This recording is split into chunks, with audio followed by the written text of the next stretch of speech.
How we doing, everybody? Welcome to Lunchtime Live every Tuesday and Thursday live on JDFC. Just somewhere to come through, chat football. Obviously, there's going to be a Man United focus, being that, well, you know how it is, and that's the way this channel is. But at the same time, you know, we like to talk about all elements of football over here, especially Premier League. So on this stream, we're going to be chatting about Ralf Rangnick's work permit being approved, not for too long. It's not a massively interesting thing to talk about, to be honest. Then we'll have a little chat about last night's Premier League games, a little chat about tonight's Premier League games, and also we're going to talk about who I think are the best three players on every Premier League team right now. So make sure we're going to do that in a minute. I was trying to sound all slick, but I realised this isn't an actual video, it's just a stream.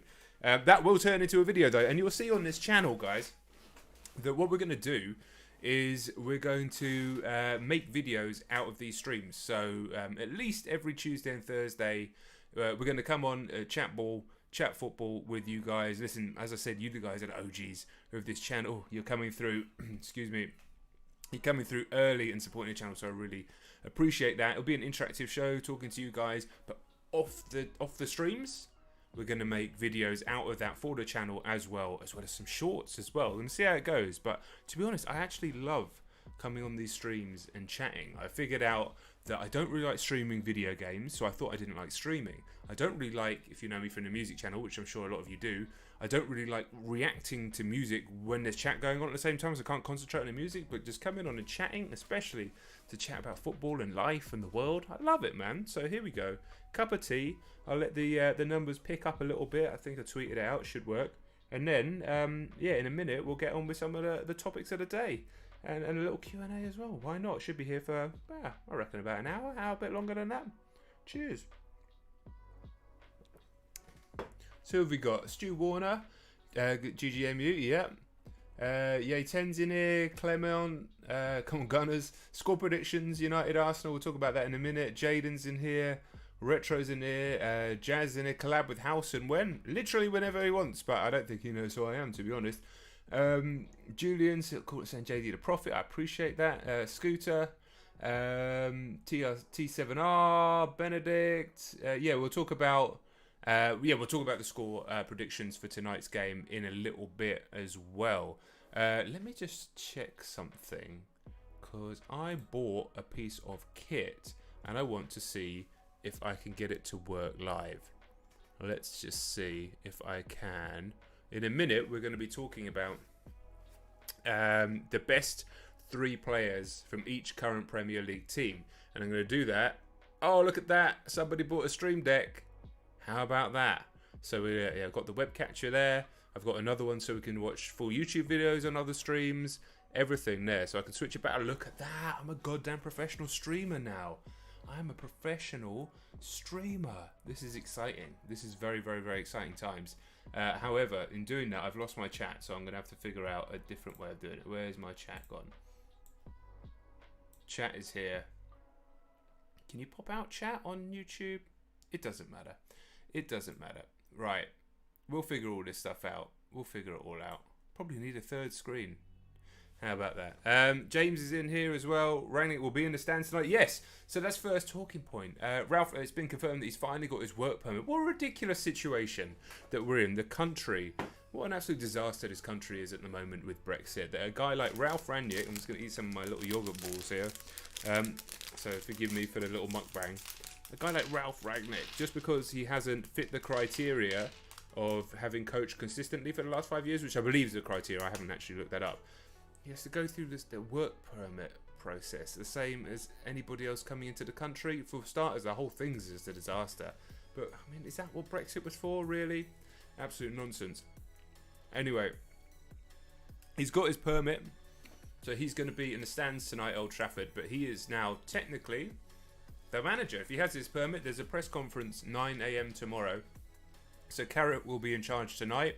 I'd imagine it's going to be interesting because I don't know how much they've been speaking. Officially, they cannot have spoken. Officially. There's nothing that Man United could put out, or any of the players or any of the staff at Man United could put out in public to say that they've interacted or spoken with Ralf Rangnick. In terms of managing the team, in terms of tactics, in terms of literally anything, because it would be illegal.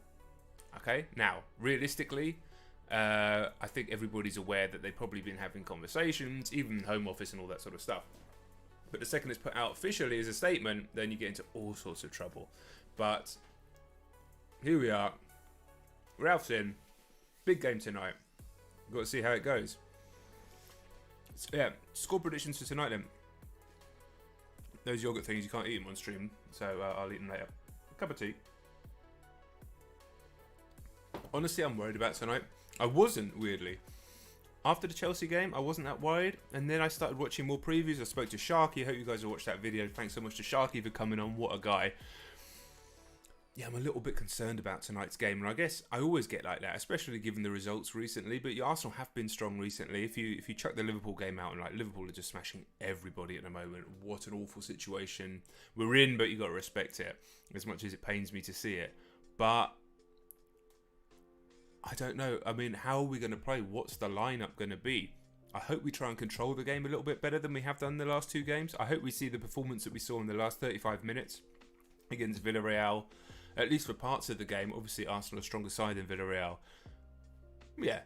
And I hope we don't just see the backs to the wall performance against Chelsea. Because if you saw, I watched the Watford-Chelsea game last night, some of it anyway, and like Watford were really pushing Chelsea more than we were. And, you know, listen, confidence is a funny thing. But we can't play like that at home against Arsenal. We just can't. And ultimately, we have to win. We have to win. James says maybe Greenwood starts. Maybe. Ronaldo, Sancho up front with a diamond in the middle. I'm seeing a lot of that in people's predictions for the starting lineup with like Van der Beek playing with Bruno, maybe McFred, but in a slightly different role to how Solskjaer. It's funny how the Fred narrative has changed quickly. Since the Rangnick announcement, because I think we all know that he's going to be a player that Rangnick likes. I think Rangnick's going to like McTominay as well. That guy's got energy for days, physicality for days.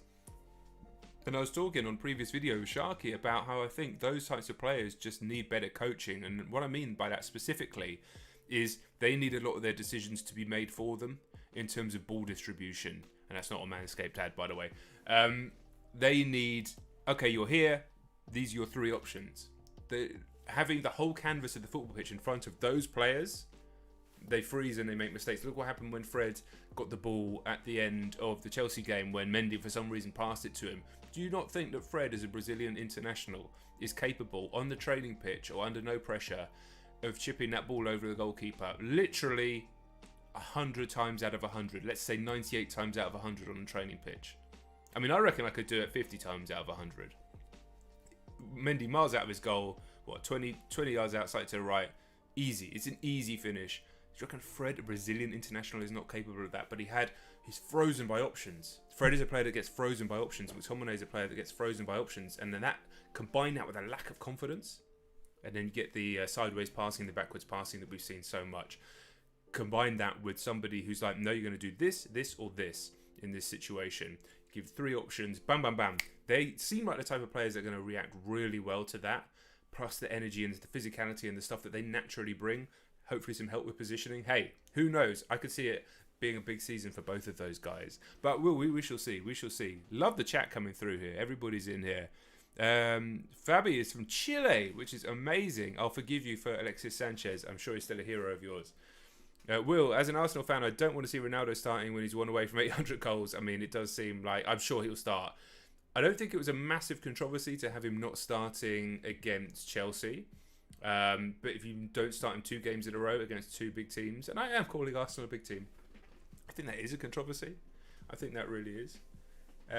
Thanks, Thomas. I appreciate that. Do I think Ronaldo should start every game? I'm happy with rotation, especially when Cavani's back. I think he should start most games. But he's 36, and he's an incredible specimen of 36, as we know. But 36 going on 37 is 36 going on 37. And take it from less of an incredible specimen, who's older than that, at 39. It is different. It is different in terms of the energy systems, in terms of the recovery. Now, he has the best recovery in the world, probably, of any athlete. All the technology and everything. But the reality is the reality. And assuming that he is not on performance-enhancing drugs. Now, I suspect that most footballers are actually on some sort of performance-enhancing drug with therapeutic use exemptions, but that's a whole subject for another time. assuming he's not on different performance enhancing drugs to other players. Isn't it weird how suddenly all these players are getting better into their 30s? Anyway, another subject for another time. He is naturally going to slow down, and even if he's on the same peds as everybody else, it still levels it out. So you've got to rotate the guy a bit. But I think today, if we can build the structure better around him, then I think he's just going to go from strength to strength. And, you know, from what I understand, Ranić is big on crosses. And obviously Ronaldo is big on crosses. So, fingers crossed. Fingers crossed. Thomas says, Fred is better when he has a better back four to protect. I think he's better when he plays higher up the pitch and he doesn't have to worry so much about protecting a back four. He's winning the ball high up. And he has somebody to protect him, if that makes sense. But it may be where they kind of rotate their roles a little bit in midfield. We shall see. It's going to be interesting. Why did I eat another one of these things where I can't talk when I eat them? That's stupid. Question. How many of you guys watched the preview with Sharky? I thought that was great. I was annoyed that my mic sounded shit, but what a guy. Weirdly, Sharky actually reached out to me a few months ago, saying he was a fan of the music stuff. He's a massive Frank Ocean fan. I think he found my blonde reaction. If you know me from the music stuff, I'm sure most of you do. And I didn't really know about the Beta Squad and stuff like that because I'm old. I didn't realise how massive he was. And I just asked him on the off chance if he'd fancy appearing on the channel on a Zoom just to chat about the game. And he was up for it. I thought he was absolutely brilliant. What a guy. I'm sure you guys are following the STS pod as well. But yeah, really like what he's doing over there. And it's just going to go on to bigger and bigger things. But cool to have him as the first guest on the channel. Right, what's the chat saying? It's weird to hear me chatting about anything other than the weekend. It's like I needed to switch it up. Listen, you know, if you're following the music channel, you see content is the same. Views have actually been going up.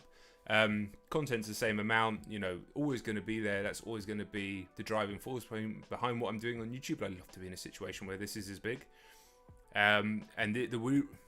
Let me try that speaking again. The reason I'm thinking of streaming more on here, obviously I can just chat football without being copyright claimed. No copyright claims. Beautiful. And then we can create content out of that.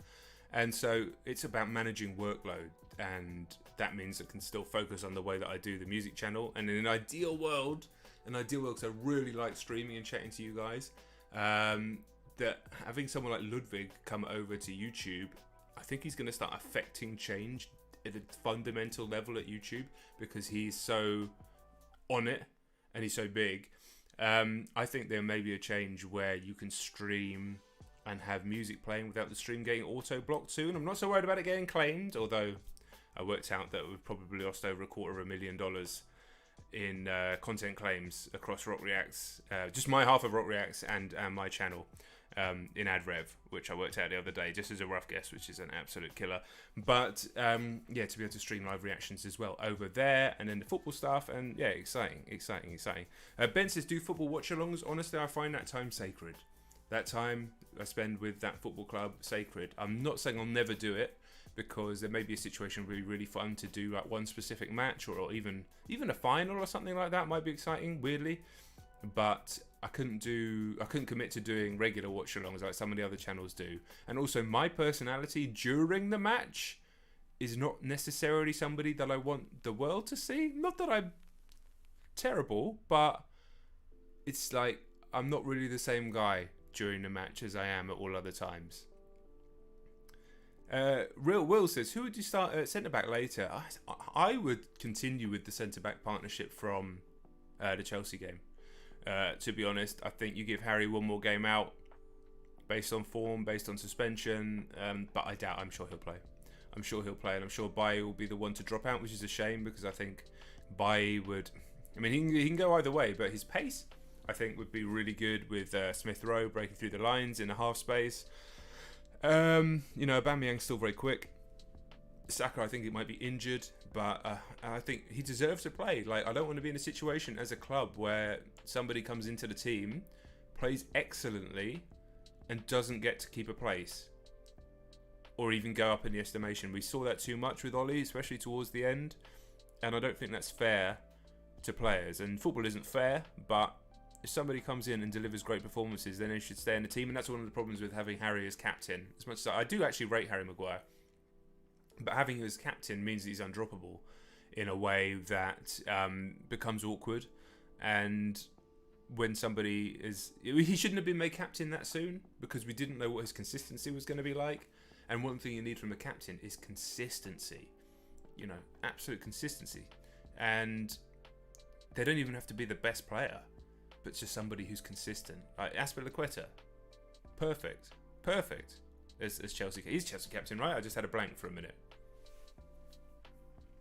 Best player in the Premier League right now. Well, that actually brings me on, Zylaref. Great question to today's main topic. And honestly, the thing that's going to be turned into the video.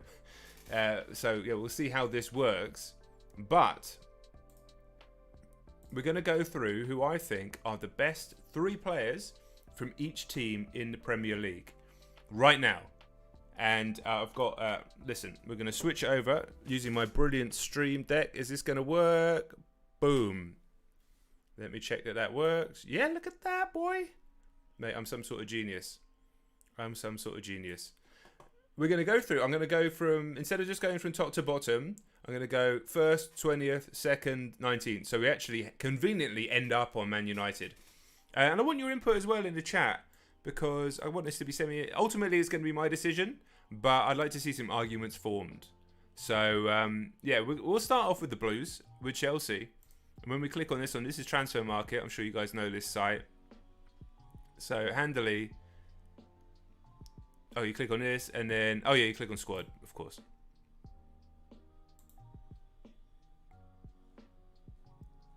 What am I doing? Full squad details. Perfect. Who are Chelsea's best 3 players? Get your thoughts in the chat, definitely, and then I'll give my thoughts just going through. And I'm talking about right now, literally at this moment. Obviously, you've got to have Sol Niguez in there. Oh dear, that's not gone well, has it? Oh my goodness. I've heard he's going back to Atletico. I mean, United wanted him. Well, certainly United fans did. I think we dodged a bullet on that one. Right.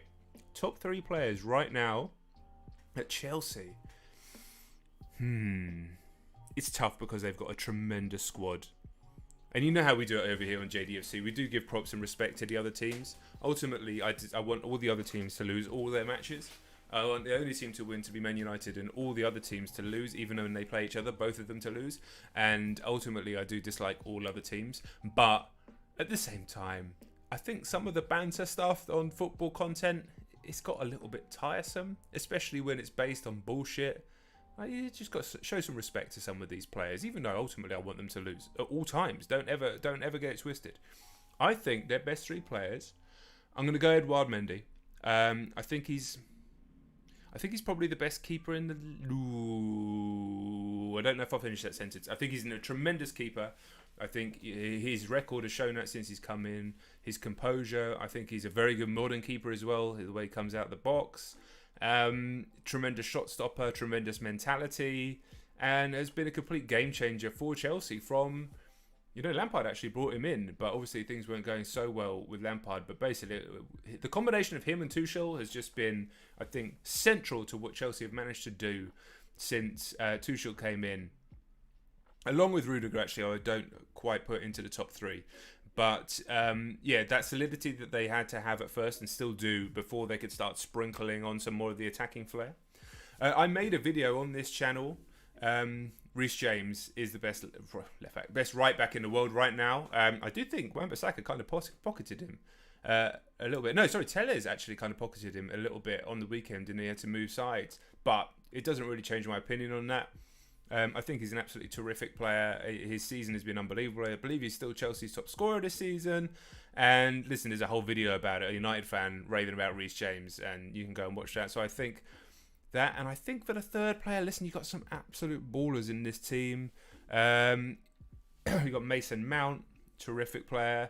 I mean, Lukaku, I don't think he's set the world alight since he's come to Chelsea, but obviously a terrific player as well. Jorginho was borderline Ballon d'Or winner in terms of what he achieved in the last year, but I'm going to have to go for a player who I think is genuinely one of the best players in world football, in N'Golo Kante. An absolute dynamite footballer, just one of the most likeable non-Man United players ever. I would love to have him at Man United, and you can't say. Imagine you'll never hear anybody say anything negative about the guy. He is unbelievable. We know this. We know this. I mean, I'm seeing loads of W's in the chat for win for that decision. I think Chelsea's squad is scary, man. It's scary hours over there, and it worries me generally because you could easily make arguments for about another 3 or 4 players here, and that doesn't even include other players that they have that are very good. But yeah, wow. I mean, Thiago Silva this season been ridiculous. So yeah, that's where I stand on that one. It is Mendy, it is Reece James, and it is of course N'Golo Kante for Chelsea. Right, this is going to be interesting now because the top teams are easy in some ways because you know all the players well, but it's difficult to make a top 3, whereas some of the bottom teams, picking 3 is going to be difficult. Like Newcastle United. Now one's going to be obvious, but apart from that, so we'll go straight in. Actually, I think this shouldn't be too difficult actually. Alison Maximan, obviously, no two ways about it. Absolute dynamo of a footballer, tremendous dribbling ability, exciting, the type of player that if you're a fan in Newcastle, you just love players like that as a football fan, even though they can be frustrating at times and this and that. That's exactly what football's about, having a player like that in your team. A character, a personality, a driving force, capable of moments of absolute brilliance. It is exactly what you want. I think joining him probably has to be Callum Wilson. I actually was lucky enough to watch Callum play live in a pre-season friendly down here in Bournemouth. They played Marseille a couple of years ago and they put 6 past him. They played amazingly in that game. It's actually the season they ended up going down. But Callum was it a season went down? Anyway, I think it was. You could tell sometimes when you watch a player up close, and I'll talk about one later who also played, I watched play at that stadium. Bournemouth Stadium is tiny. So wherever you sit, you basically have really, really close-up view of the pitch. So you can really see how technical certain players are. Wilson's strength, his movement, his touch, his finishing. I think he bagged a hat-trick that day. Yeah, he was just terrific. And I think he's continued that. Even though he does struggle with injuries, I still do think, he's an international striker. He can score goals. And I think probably as Newcastle start to progress, you'll see even more from him if he can stay fit. Third, I'm going to put this one to the chat. We've got some shouts for the keeper, Dubravka. We've got some shouts for John Joe Shelby. We've got some shouts for Joe Linton. It's tough, isn't it? I mean, Joe Willock was terrific at the back end of last season, wasn't he? But he's not really done that much this season. I mean, nobody at Newcastle's doing that much this season.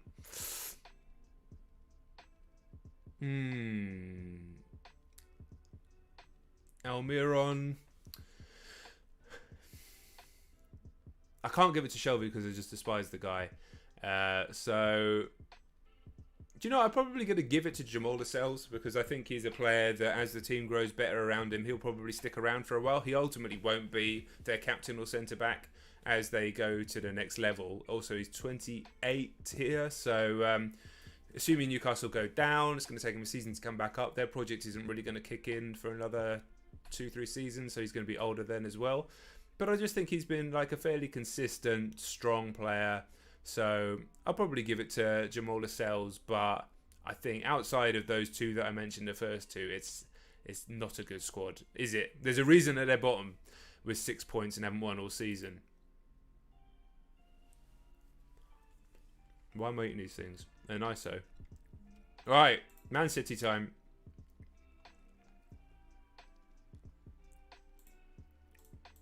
Again, what a ridiculous squad this is. This is going to be maybe even harder. And now I'm talking about right now as well. So form is being taken into account. This might be harder than Chelsea's. Let's bring up that whole squad.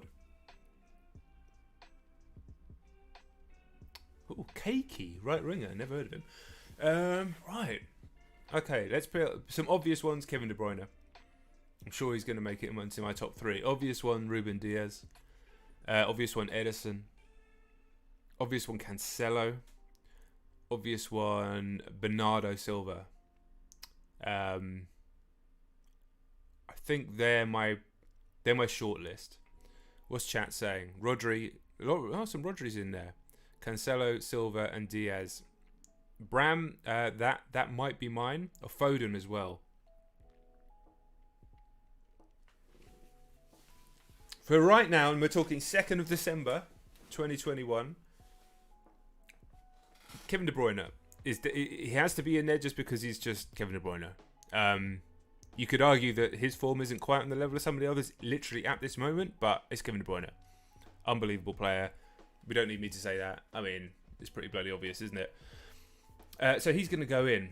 I think right now, João Cancelo. I know I gave a video about Reece James being the best right back. I mean, Cancelo swaps sides, often plays left back. But he's basically some sort of weird hybrid midfielder anyway with Pep's tactics. The guy is unbelievable. He's just unbelievable. He's like got the almost the distribution and delivery of Trent, the pace and physicality of probably Wan-Bissaka and some of the other players in the Man City squad. The vision though, that's the crazy thing that he has, which I mean Trent has good vision, but Trent is more like drilled, repetitive crossing. That outside of the foot pass from Cancelo to Sterling for that goal the other day. Are you kidding me? I think Cancelo's got to go in there. And then a player that I thought was talking about going to see Bournemouth play. I don't go very often, and to get tickets as a non-season ticket holder, it's impossible to get away tickets because there's like 8 fans in this tiny ground. I think the ground holds like 18k, maybe even less. But you can kind of enter a lottery to get home tickets once a year if you're boring story, but basically if you're a member of the kids, there's a kids membership you can get super cheap. Anyway, and we went to go and see the City game a couple of years ago, and again super close. There's like a family stand where you kind of near your side of the pitch, near one goal, really close, like really close. And Bernardo was playing on my side of the pitch. I cannot remember ever seeing a footballer that technically brilliant in my life. And I've seen Veron play, do you know what I mean? I've seen United play plenty of times, but to be fair, always from a bit further back. But watching him, his touch, dude, it was almost impossible. Now I'm watching Man City, so everybody's touch is incredible. Everybody's ability, pace, physicality, football, everybody on the pitch for Man City. And to be fair, Bournemouth were solid in that game. Were amazing. But this guy stood out. He was just like, he was gliding across the pitch, exactly as we watch him play on TV, but to see it up close, because when you see it up close and when you see a player of that level, you immediately like associate it with how you are as a footballer, because I don't know, it's a bit more relatable seeing it live that close, right? And I'm like, I mean, I was never very good at football anyway, as much as I love it, and as much as it pains me to admit it, but the level, I mean, I can't even understand how anybody could be that good at football. The touch, the passing, the weight of everything that he did, the dribbling, ridiculous player. And that goal he scored yesterday, ridiculous player. And likeable too. That's the painful thing. You want to hate City, but they're not actually that hateable at the moment. You know, they haven't been for a while. Obviously, I dislike them because it's City, but yeah, Bernardo, it's got to be. I'm seeing a lot of agreement in the chat. So there we go. It's De Bruyne, it's Bernardo, and who else did I say? Right now, Cancelo. What a squad. Makes you sick, doesn't it? Makes you sick. Right. Let's pick up the pace a little bit, shall we? Norwich. This is going to be tough because I got to be honest, I don't know their squad very well.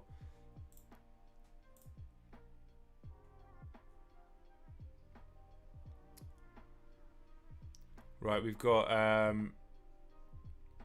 Cantwell is even playing that much at the moment. We've got... Oh, it's tough, isn't it?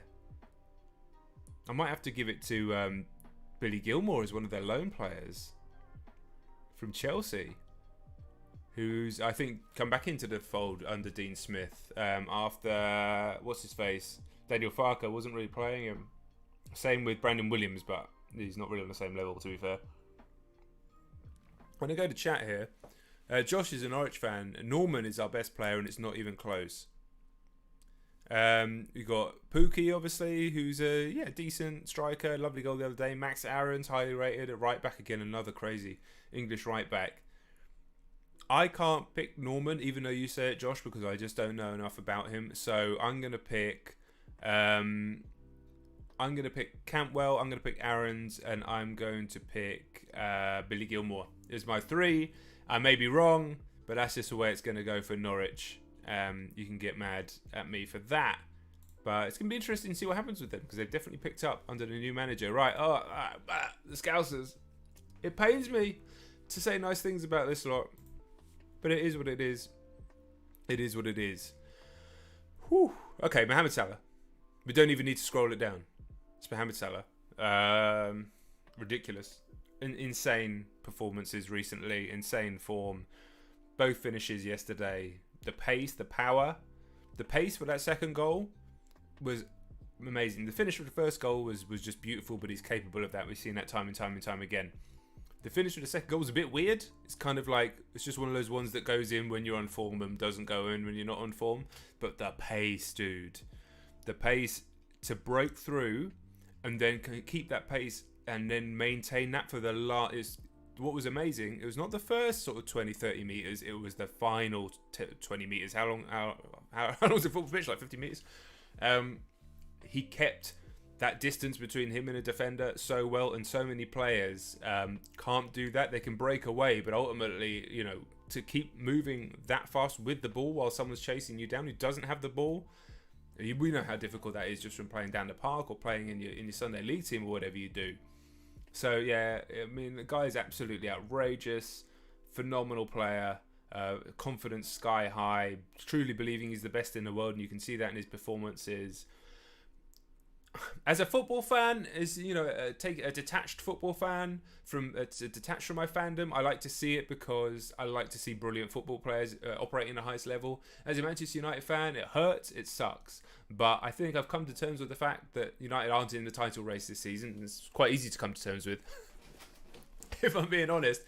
So for that matter, I mean, I don't want Liverpool to win the league, but at the same time, like, it's cool to see him play that well.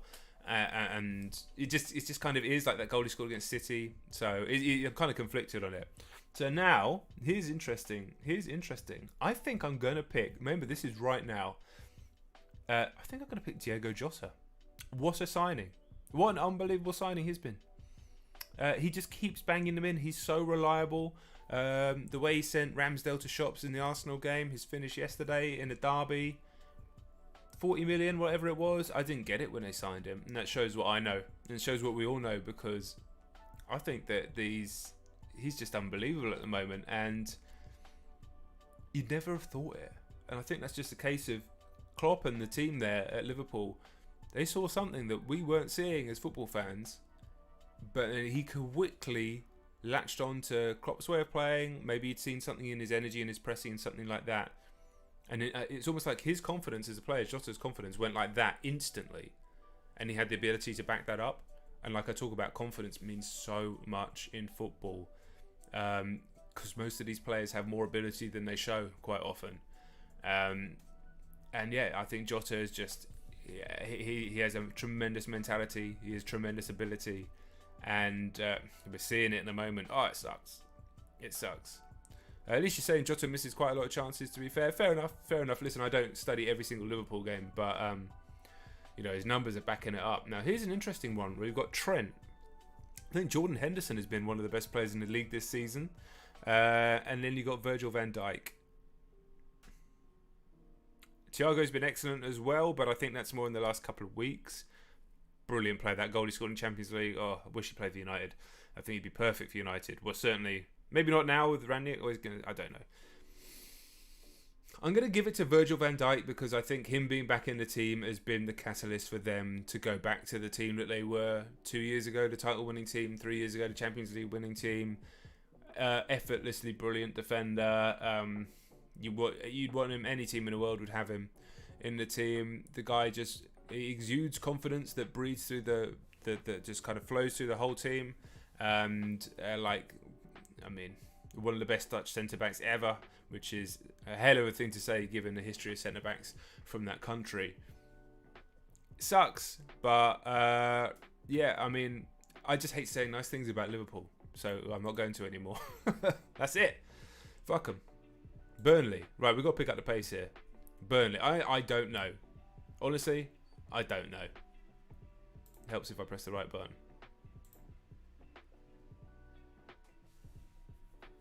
Alicia says, notice how many Portuguese players are being picked. It's a great shout. If only they had a better manager, they'd be challenging for the World Cup, but instead they're fighting to be in it. I mean, you've got to say, like, given that team, they should not be in any sort of danger of not qualifying for a World Cup. Burnley, I'm going to go Nick Pope in goal. I'm going to go Chris Wood, and I'm going to go... what's his face? The guy who used to play for United when he was young.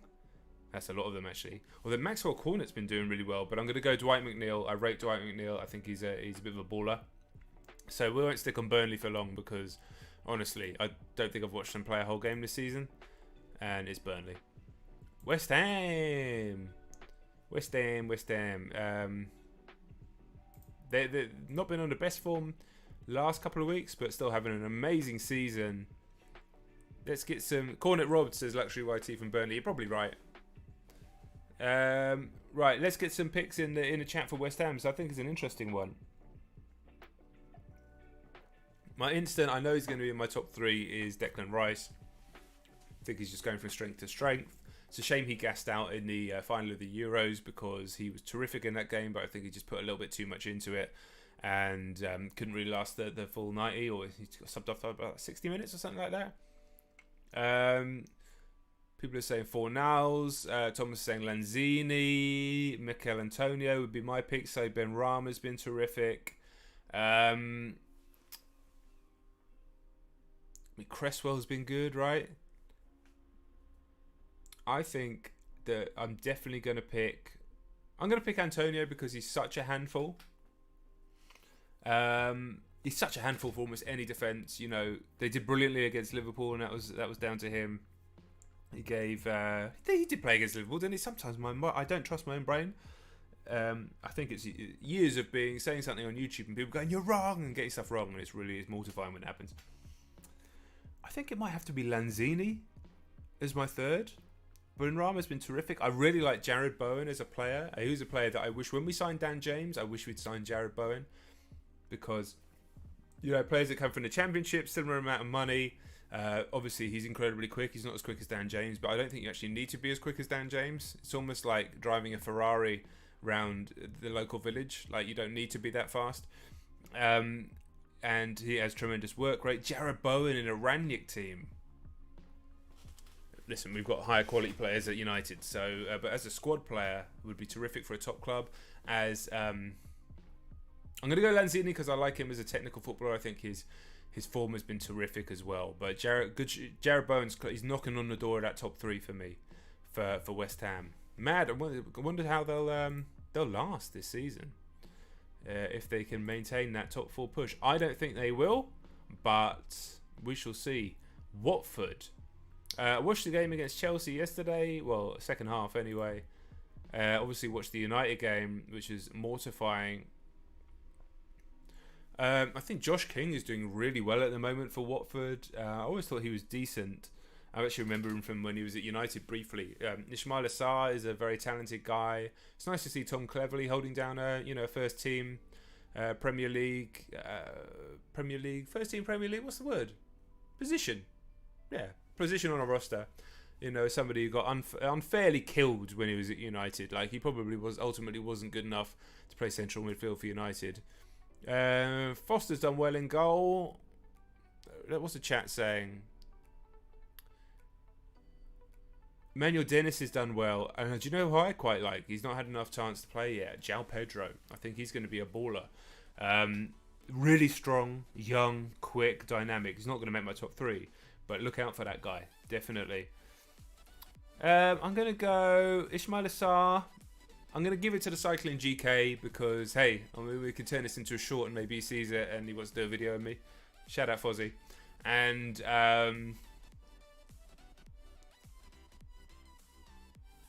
Dennis or King. I'm going to give it Josh King.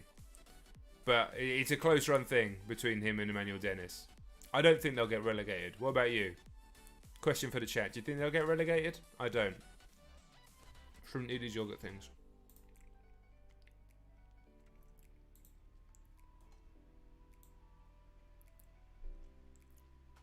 Right. On to the next one then. And it is the Mighty Gooners.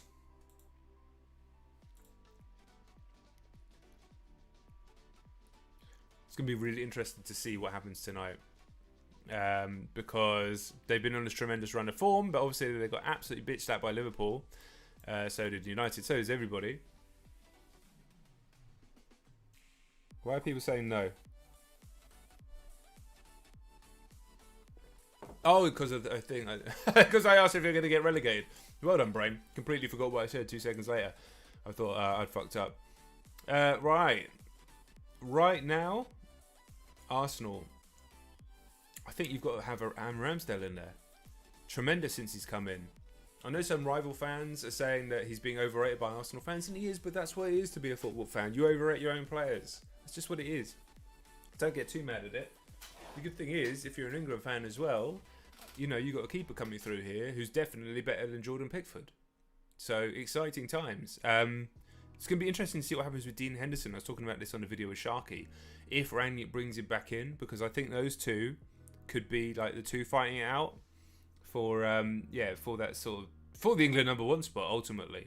Similar age, both played at Sheffield United. Henderson did better than Ramsdale at Sheffield United, but then again, extenuating circumstances around all that. But Ramsdale's been terrific, man. And maybe he's a little bit dramatic with some of his saves, but the character that he's bringing, his distribution, it's all that sort of stuff.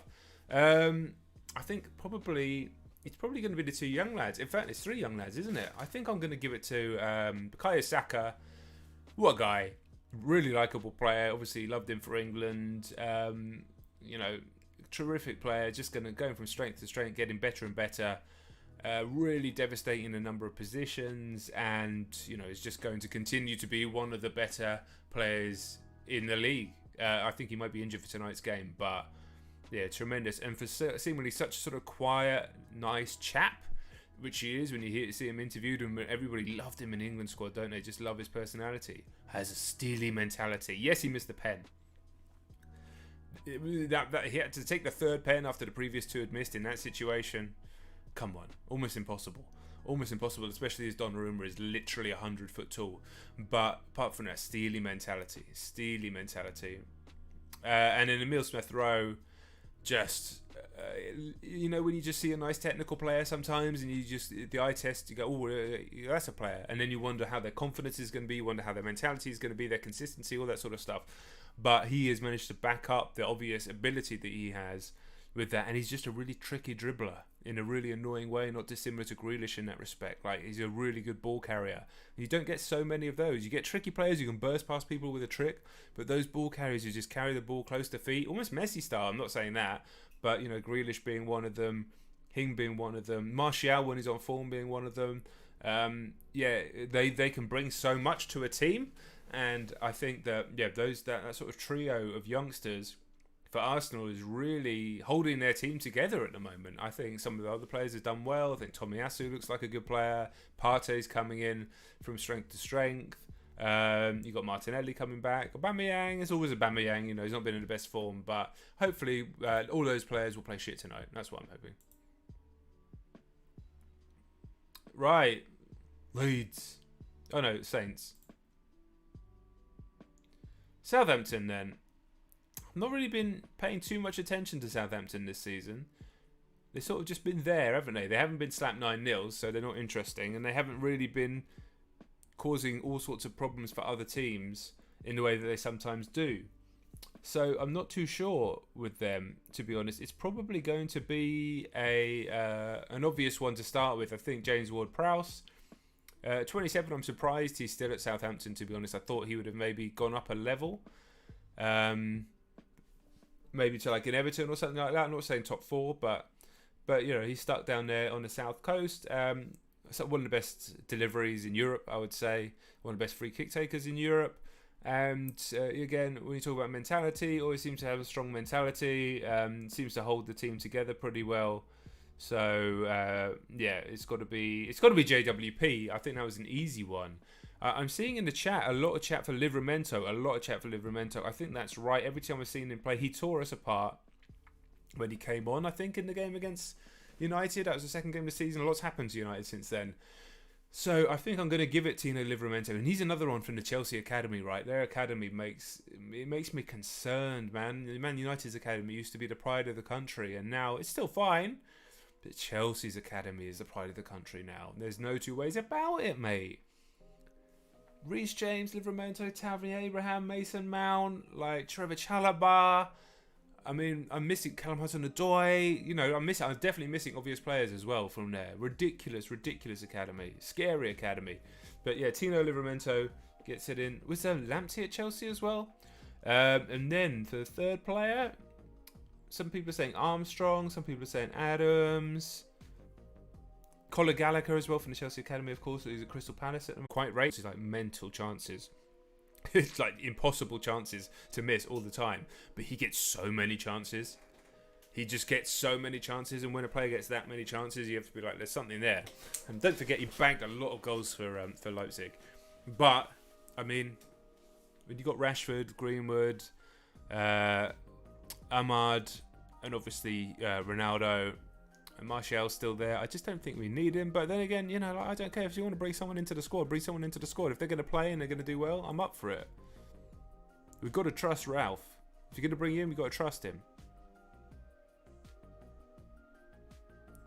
Hold on. Why is it? There we go. So we just did Saints. So we're doing Wolves.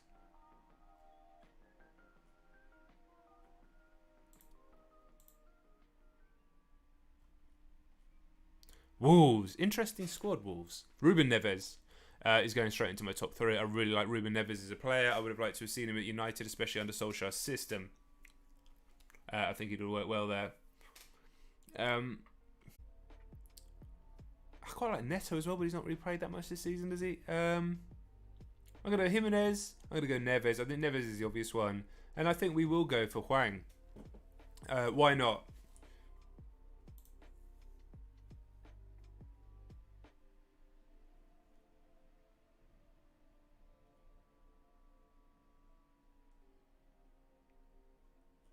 Right, who we got next?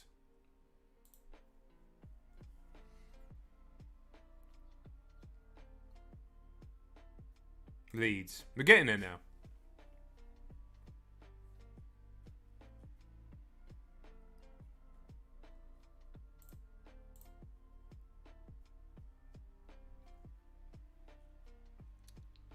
Alicia's saying Jose Sarra's been class. I'll take your word for it. Like I said, I've not seen enough of Wolves this season, to be honest.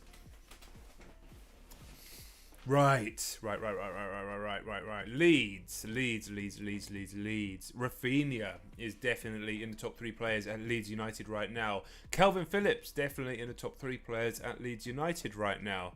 Yeah, so I think they're the obvious 2. Some people like Tony Ollie Legend saying Dan James. Listen, I rate Dan James. I think that we did the whole thing with Dan James at Man United was good business. You bring in a player with tremendous upside for £15 million.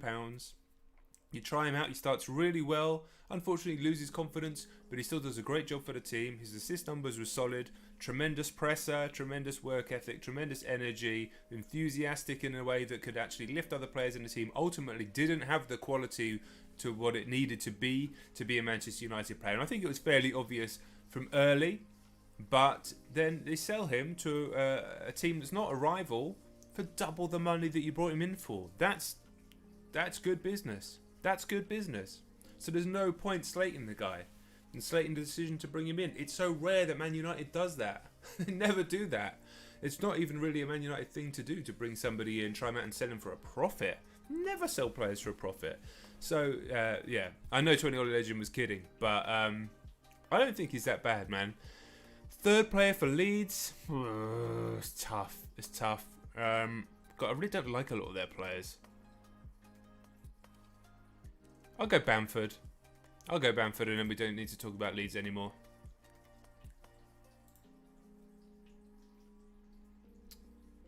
Brighton. My old hometown was where I was born. I called it my hometown. I mean, I left there when I was 7. But that's where I was born anyway. Brighton, we're going Yves Bissouma. You know, dodgy stuff recently, notwithstanding, of course. But definitely Yves Bissouma. Really, really good player. I think Lamptey is a great shout. I see 20 Ollie Legend. Oh, just knocked something over. 20 Ollie Legend saying Lamptey in the chat, and yeah, I can't disagree with that. I've heard that Rangnick might be interested in him. I mean, that'd be a weird one because another young right back. I think he's a lot better on the ball than Wan-Bissaka. I think, in retrospect,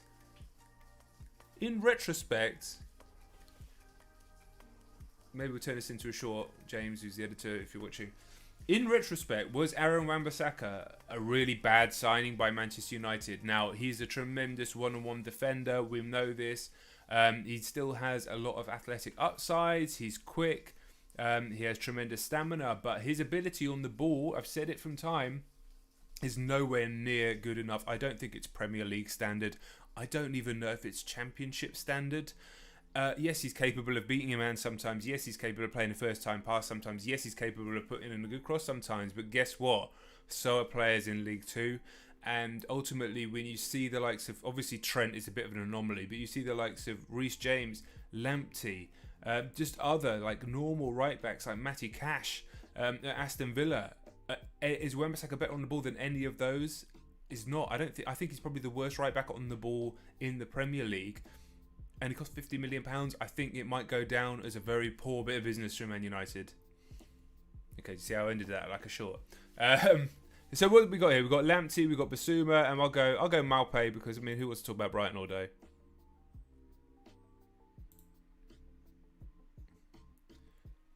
Right, where are we? Villa. Oh no, Everton.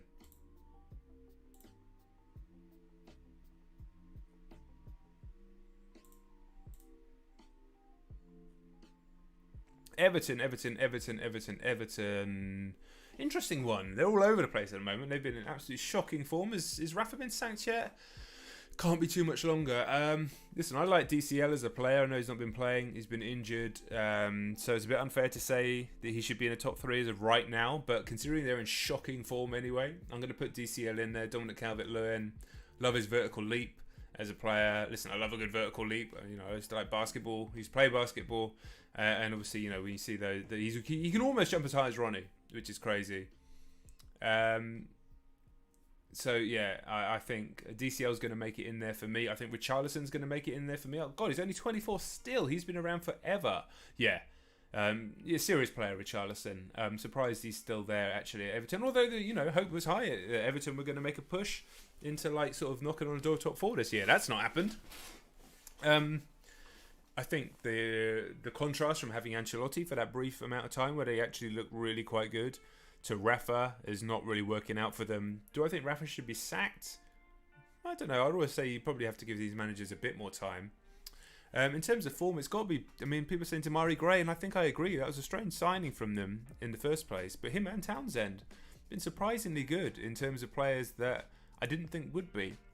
Probably been a bit disappointed in Allen this season. He's been in my ultimate team, so you know, I kind of have a soft spot for him there. But I thought he was going to be slightly better than he has been. But yeah, I think I've got to give it to Mari Gray. I think so. Yeah, you know, you got like Michael Keane. You've got some of the old school players like Seamus Coleman. But yeah, I like some of the defense. I like Godfrey. I like Holgate, but I don't think they're at that level yet. I'll give it for those three. But it's just worrying times out there for Everton, man. Definitely worrying times for Everton. What am I doing? I've done it the wrong way around. Oh, forgive me.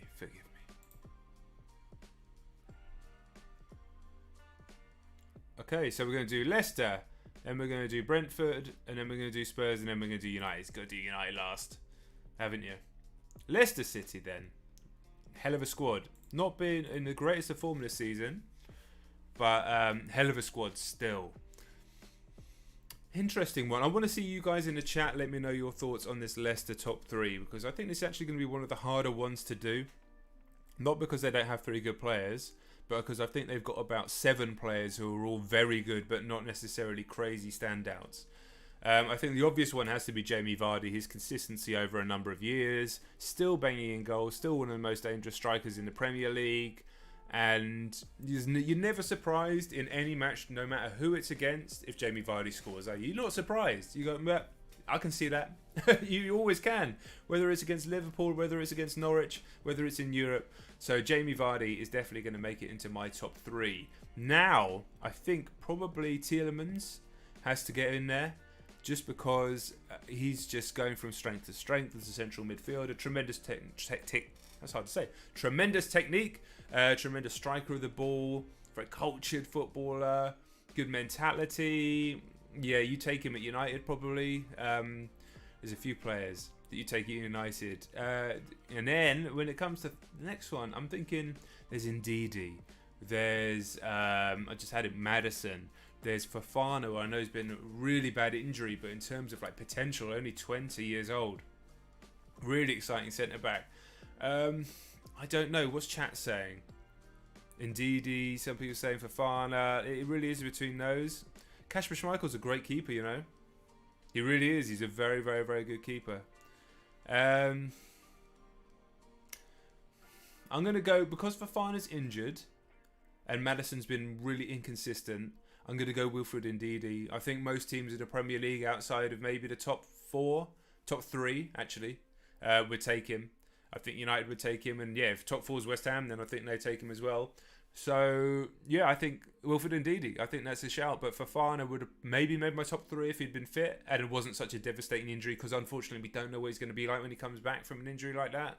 But yeah, they've still got a hell of a squad, haven't they? You look at that and you're like, damn, there's a reason they've been doing well. Their recruitment's been crazy. And to think that, you know, they sold Maguire for 80 mil, they had Kante. Yeah, madness. All right, Brentford. Listen, man, of all the teams in the Prem, this is the one I know the least about. I watched the first game against Arsenal. I don't think I've seen a whole game of theirs since, and that's just me being honest. So I'm going to give it to the players that I do know. I know Brian and Mbeumo, and I know Ivan Toney. They've been tearing up to a relative level, and then I might have to rely on you guys for a third. Yeah, people are saying Tony. Oh, actually, Tony. Someone called Tony is saying Tony. Yeah, who else have we got here? Rico Henry, I think he scored recently. Josh Da Silva. Sergi Kenos. I'll give it Sergi Kenos. Yeah, that's the first name that's appeared in the chat as well. Okay, well done. Right, 2 teams left then. They're 2 big ones. This was worked out well. I'm glad I didn't do it from top to bottom. It's Conte's Spurs. Conte. He's turned from the serial winner to a serial moaner at the moment, isn't he? Jesus, he is not happy. Oh, this is the hardest job of his life. Oh, mate, you knew what it was. Just because you're miserable you didn't get a United job. Chill out. Drink some cold tea like that. That was a mistake. All right, Harry Kane. Harry Kane goes in. Listen, form's not been great this season, but it's Harry Kane. It's one of those ones, would most teams in the Premier League take him? Yeah. No, obviously, everybody below Spurs would take him. Would Arsenal take him? Yes. Would United take him? Yes. I mean, the Ronaldo thing makes that a bit complicated, but yes. Would City take him? Obviously. Would Liverpool take him? Yes. And would Chelsea take him? Maybe not, because they got Lukaku. But you know what I mean. Pretty much everyone would take him. Heung-min Son has to go in there as well, obviously. I think these two are obvious. Heung-min Son, one of the best players in the league still. Just capable of turning a game, capable of winning a game at any point. Kind of inspirational guy as well. And yeah, fairly likeable player, even though he was flopping all over the place in that game at Old Trafford last season. He's still, you know, he's just quality player, isn't he? Again, would you take him in your team? Probably. Most teams would. Third one, though, is a tricky one. Some are saying Romero, some are saying Ndombele, some are saying Lloris. Tony's saying Højbjerg. Oh, no, I was actually going to say, no, I thought you meant Bergwijn. No, you did actually write Bergwijn. No way, not for me. Not for me. Bergwijn? Are you mad? Højbjerg is good. Yeah, I got my confusing J's in the middle of names. Was confused for a second there. But yeah, Højbjerg is actually pretty good. You'd probably take him at United, to be honest. Especially under the Solskjaer system. Not that we're there anymore. I'm just scrolling up and down here. Sergi Reguilon is decent. I'm going to go Lloris. But I don't really rate him.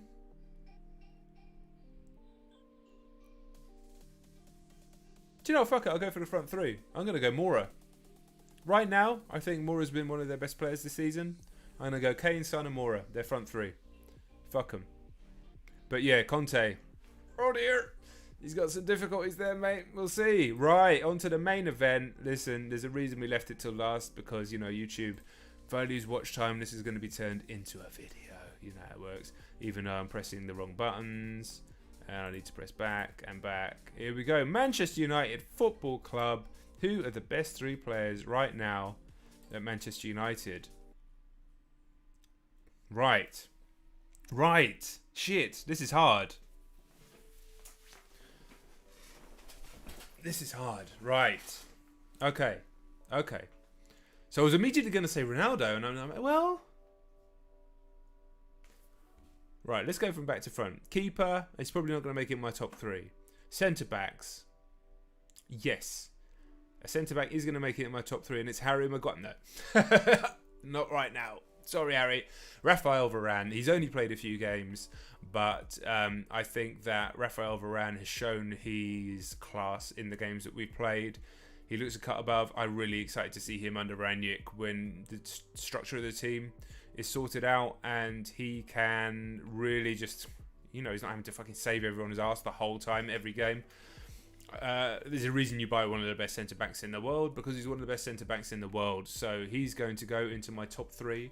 Now, my favourite player still, even though he's not been as effective this season, but my favourite Man United player is Bruno Fernandes. You know, I've always had an affinity to that kind of like maverick, exciting player. Listen, I grew up with Eric Cantona. That was, you know, my first player that I really loved when I was young. And Bruno reminds me of that. Very different personalities, but he is erratic. I really do think that some of his game needs to be hemmed in a little bit. I think just having that complete blank canvas that Solskjaer gave him can sometimes be detrimental, but there are very few players in the league that can do what he can do. There are very few players in the world that have his stats in terms of goals and assists, and he can create stuff out of nowhere in a way that few players in the world can, even though he can frustrate you sometimes. And I would hopefully like to see him get back into goal scoring form. I don't think he's going to be in the same sort of goal scoring form as before, because he's not as reliant to be scoring goals in the way he was before because of Ronaldo.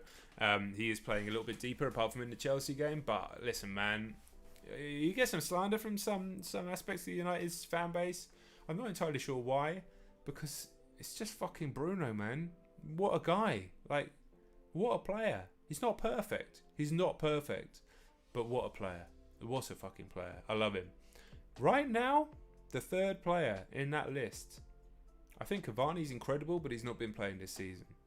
I think De Gea's been incredible this season, but I still have massive question marks about his ability to come off his line and how that's going to potentially affect us as a team going forward.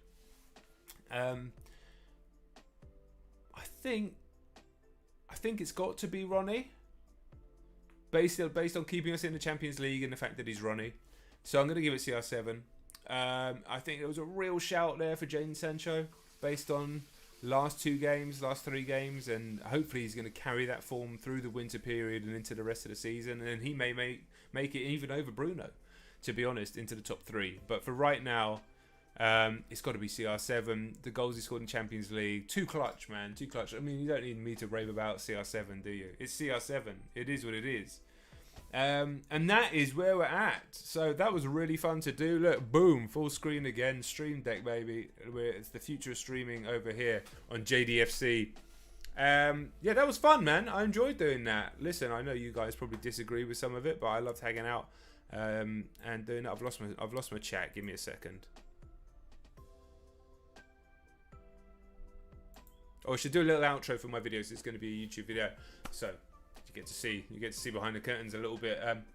Guys, thanks so much for watching. I'm sure you're going to disagree with me, so let me know down in the comments who you think your players are, where you think I've made massive mistakes. I'm sure I probably have. If you're new around here, make sure you hit subscribe, and thank you for being one of the OGs of the JDFC channel, as we're on the road to 100k. All right, I'll catch you all very soon. Peace. That's not actually me ending the stream. That was for the video. All right, we've got a little bit longer on the stream. We'll do a little bit of a Q&A now. We'll do a little bit of Q&A with you guys. So just, I'm not saying goodbye. That was for the video. Don't turn off the stream. Did you like that? I'm a goddamn professional. One take. I'm not ending the stream. That was just ending the video. So when James edits it, he can put that on the end. Rahul. So how this is going to work, Rahul, is the live streams are going to go, they'll be unlisted, but they're going to go into a playlist, and you'll be able to find that on the main page of my channel. So if you ever want to watch a whole live stream again, or if you miss one, you would just fancied watching the whole thing, they'll all be there. But every single live stream, we're going to do one or two, I mean, this one took a while, one or two topics that will turn into videos. And James is going to cut those up, do thumbnails, and they'll appear as actual sort of bespoke 10, 12-minute videos onto the channel.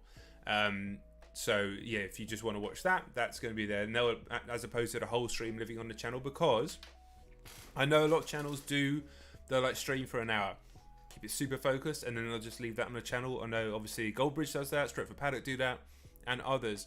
But I like the idea of when we're on stream with you guys that we can just kind of go in different directions and chat, and maybe we even just like veer off football for 5 minutes. We talk about YouTube, we talk about life. Do you know what I mean? Anything.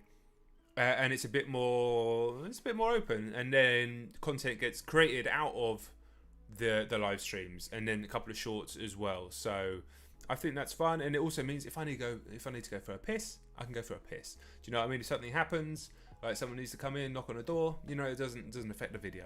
So that's where I'm at with that. But it's going to be fun experimenting on this channel. I actually really like I say, I really love streaming and chatting to you guys. Simpan999, what is your dream United 11 right now? Do you know what, mate? I can't answer that right now, but that is great. Look, I have a whiteboard here. I can't show you it because I can't move my camera. I'm going to write that on my whiteboard. Dream United 11, and then on Tuesday's stream, that may well be the topic. Okay, I think that's a great topic, and I'll write your name down as well so I can give you credit. Simpan999. Boom. That's been circled on my little whiteboard thing that I have in front of me. Do I think Ranić will keep the job? I don't know. That's the thing. We're just like, oh yeah, Ranić's going to come in. It's going to be awesome. He's going to be like director of football. And I'm like, you know, well, what happens if like we lose 7 straight games? Then what happens? Is he, you know, does he just stay? It's a mad time. It's a mad time. Is Cantona your favourite Man United player ever? No, Paul Scholes is. But Van Nistelrooy, another idea for a video.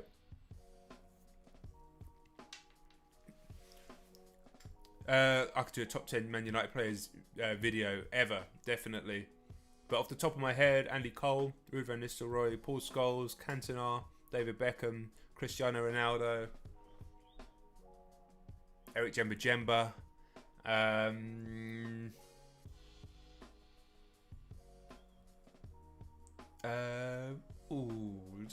Don't know beyond that. Missing some obvious ones. Who's my favourite player of all time? Scholes.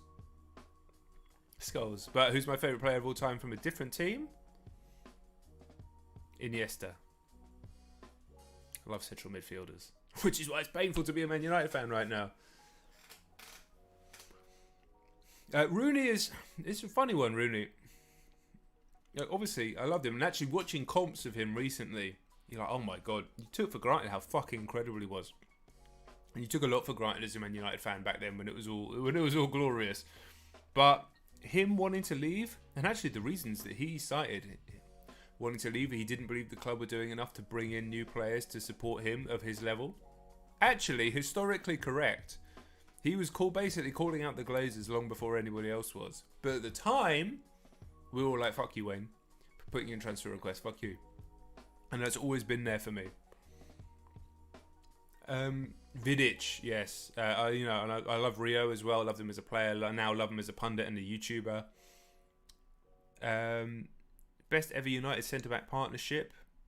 Ooh, it's Rio and Vidic. But Stam and Johnson were pretty fucking good as well. And obviously it's Bruce and Pallister. I was watching United back then, but I was younger and we didn't have Sky. So back then my actual consumption of football it's difficult. Anybody who's that age will know. It was actually really difficult to watch football back then, like especially as I was too young to stay up for match of the day.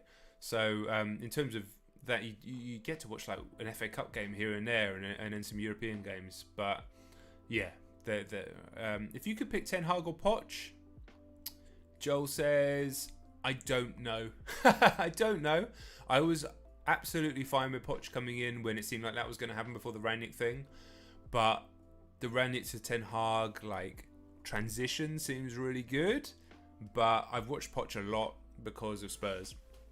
I've watched Ten Hag as a manager, I'd say, honestly, and other Man United channels and Man United things won't say this because I've watched him twice, like those Champions League semi-finals, and then I've watched some Ajax highlights from the Champions League this season. So I could lie and pretend I knew all about him, but I don't. But I like everything that I've heard from him and how I see that that Ajax team play and what his philosophy seems to be and the players that he's brought through. But I don't know is the answer to that question. What do I think about Messi winning the Ballon d'Or? I think award ceremonies are shit, and Ballon d'Or is an award ceremony in everything that award ceremonies are. So that goes for the Oscars, goes for the Grammys, goes for the Brits, goes for the Ballon d'Or, all of that shit. All shit. Bench one, sell one, play one. Zidane, Rooney, Ronaldinho. Woo, that is a fucking tough one. Bench one, sell one, play one. By the way, Simpan on fire with the content I did. That could be a whole like short series. Bench one. So I'm writing this down. I'm just stealing all your ideas, mate. Sell one, play one. Alright, bench one, sell one, play one. Zidane, Rooney, Ronaldinho. In this one, I'm going to sell Rooney. I can't believe it.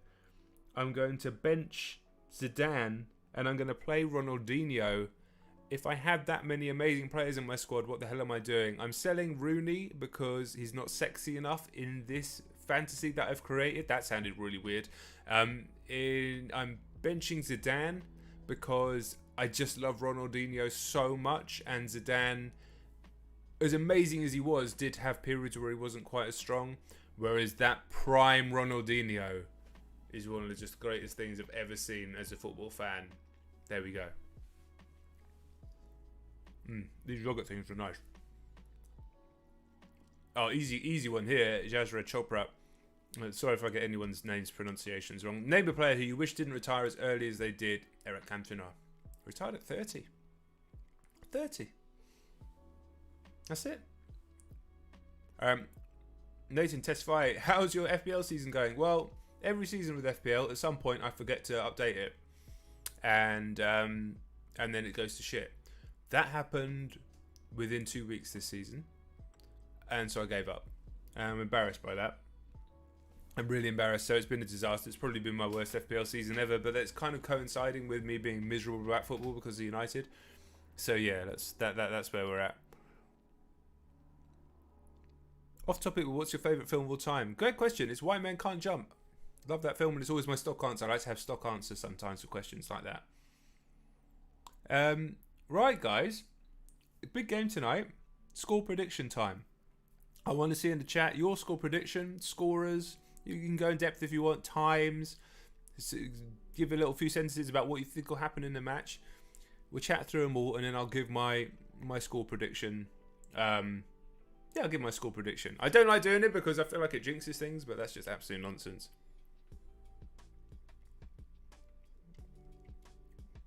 Don't eat little yogurt bites on stream. They're a terrible thing to eat on stream. Raul says, have I been to Old Trafford recently? I was lucky enough to go in just before lockdown, the first lockdown, to see United play Watford, where we won 3-0. Bruno's first goal, the penalty. So I was fortunate to see Bruno's first goal at Old Trafford, which was great. And then Martial scored that brilliant. We dragged it back and dinked Foster, and then Greenwood with the smasher from the Bruno assist. So yeah, tremendous. And then that was like the second to last game at Old Trafford, I think, before lockdown. I live a long way away from Manchester, so it's really difficult to get there just because it's fucking miles away. It's like a 6-hour drive. So yeah, it's getting up there is hard, but hopefully I'll go again, maybe this season or maybe next. So we're getting a lot of 2-1s to United, 3-0 for the Gunners from Jacob, a lot of 2-1s to United. Is Rangnick actually in charge for this game? No, but he is now officially working for Man United has his work permit. So no, but who knows? Who knows who's picked the team, all that sort of stuff. But officially, Carrick is. Why don't I take the train, Ollie Legend? Well, that's really long as well. And have you seen how expensive the train is from Bournemouth to Manchester? It's like £200. 0-0 says C. Who do you think? If you're going 2-1, either way, who's scoring?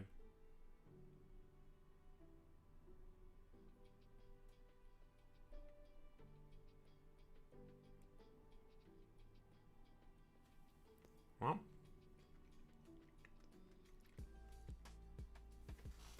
Stream Deck's so cool. I want to do some more cool shit with it, but I'll have to learn it more. Okay, well, my official score prediction: Manchester United 2, Arsenal 1. Jadon Sancho and Cristiano Ronaldo with the goals for Man United. Pierre-Emerick Aubameyang with a goal for Arsenal. I'm not confident about that. There's another world where I can see us winning 4-0, and there's another world where I can see us losing and it being a disaster. But that is my official score prediction for tonight's game. I will be back on the channel afterwards doing a video, a post-match reaction video. So look out for that one. And yeah, look out every Tuesday and Thursday lunchtime. We'll be doing the lunchtime live. It will either be like 12:30, 1 p.m, 1:30. I'm not going to give an exact time because it depends on, honestly, it depends on when I get my lunch and eat my lunch and shit like that. But yeah, we'll do lunchtime lives every Tuesday and Thursday here on JDFC. Look out for more videos. Look out for this video. It should be edited up nicely. I think it'll be a fun video to watch back. And yeah, just really appreciate you guys hanging out. Like I said, you guys are the OGs of this channel. You're the real ones, man. So thank you for supporting so early. We've had, what, like 40 in here the whole time, which is amazing for a new channel. So really appreciate it. Oh, by the way, I'm not saying this because I want you guys to do it, but our Super Chat's live on this yet before I end it. Because I don't know if I switched them on or not. I think they are. That's fine. Don't worry. All good. All right, guys. I'll catch you all very soon. Thanks.